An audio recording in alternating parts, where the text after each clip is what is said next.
Je suis Muriel Fusy, chargée de projet chez Promotion Santé 69. Christelle Font, je suis directrice d'une association qui s'appelle Centre Aéré de Bon-Paris, dans lequel on est là aujourd'hui.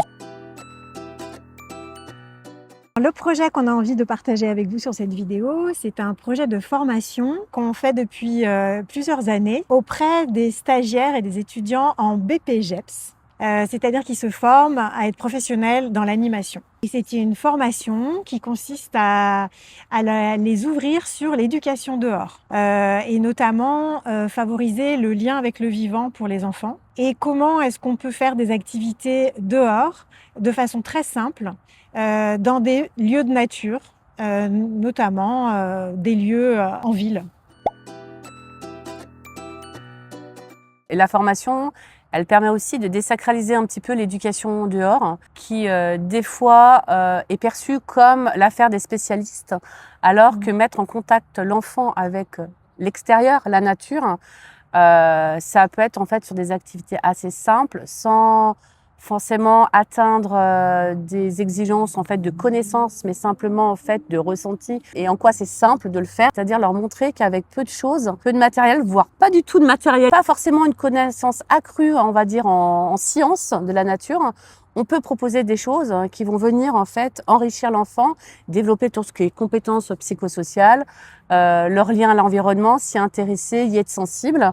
On va également utiliser comme support une exposition qui s'appelle Allons dehors, qui a été développée par Promotion Santé Auvergne-Rhône-Alpes, qui apporte beaucoup de connaissances théoriques, etc., sur les différents enjeux à être dehors, notamment alors, les enjeux de santé, les enjeux environnementaux, les enjeux de justice sociale et de genre, et les enjeux éducatifs.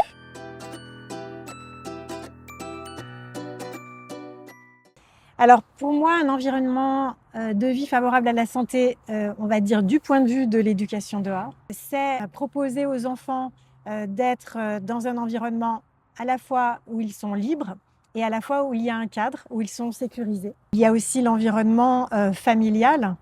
C'est important pour justement des éducateurs, des animateurs périscolaires ou de loisirs, que la famille, elle adhère avec ce projet d'être au maximum à l'extérieur. Donc on est vraiment dans l'idée que l'enfant voit une cohérence auprès des adultes qui l'encadrent, qui l'éduquent, sur cette question d'être dehors et d'être bien dehors. La mise au contact avec l'environnement et la nature, en fait, est un point fort sur tout ce qui est au niveau de la santé mentale, la santé aussi physique. Le développement aussi d'autres compétences psychosociales, tout ce qui est relation à l'autre, confiance en soi, attention, apprentissage, mais aussi intérêt, tout ce qui est intérêt. Les enfants vont venir s'intéresser à là où ils vivent et en prendre soin. Donc il y a quelque chose autour de la citoyenneté derrière qui se développe. Voilà, c'est des petites graines qui font bout à bout leur petit bout de chemin et qui se transmet des fois jusqu'au-delà en fait du public touché au cercle familial.